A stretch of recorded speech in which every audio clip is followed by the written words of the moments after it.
আগামী 2-3 দিন পর থেকে গ্র্যাজুয়ালি বৃষ্টি সারা দেশে বেড়ে যাবে। আর যেটা হচ্ছে যে ইতিমধ্যে মৌসুমে প্রবেশ করেছে, তবে সারা বাংলাদেশে না। এটা হচ্ছে রংপুর, ময়মনসিংহ, সিলেট এবং চট্টগ্রামে, এবং গ্র্যাজুয়ালি হয়তো আরও কয়েকদিনের ভিতরে মৌসুমে বিস্তার লাভ করবে।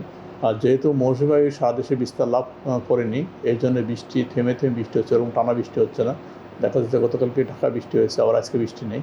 আর বিশেষ করে আপনার ওই রাজশাহী, বরিশাল, খুলনা এইসব জায়গাতে তুলনামূলক কম বৃষ্টি রয়েছে, যেহেতু ওইসব জায়গাতে মৌসুমী বায়ু বিস্তার লাভ করেনি। তাই এইসব জায়গাতে আপনার তাপমাত্রা তুলনামূলক অনেক বেশি। তবে বৃষ্টি গ্র্যাজুয়ালি বাড়তেছে, যেমন আজকেও বিশেষ করে রংপুর, ময়মনসিংহ, সিলেট এইসব জায়গাতে অনেক বৃষ্টি হয়েছে, এবং আজকেও বৃষ্টি হওয়ার সম্ভাবনা আছে, ঢাকাতেও আছে। তবে ওইরকম টানা বৃষ্টি নেই, এটা থেমে থেমে বৃষ্টি হবে, তো এই জন্যে আপনার গরম থাকবেই।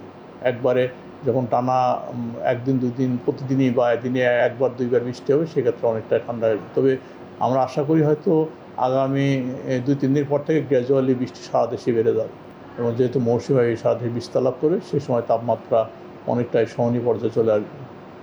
সব মিলিয়ে কি গরম বাড়ার সম্ভাবনা আছে আর যদি বৃষ্টি বাড়ে মাসের শেষের দিকে বা না, সামনের এটা শেষে? হচ্ছে আপাতত যেহেতু এখন গরমই আছে, আপনার অনেক জায়গায় ওই যে পরিমাণ বৃষ্টি হওয়ার কথা মৌসুমী বায়ু বিস্তারের সাথে সাথে ওইরকম বৃষ্টি নেই।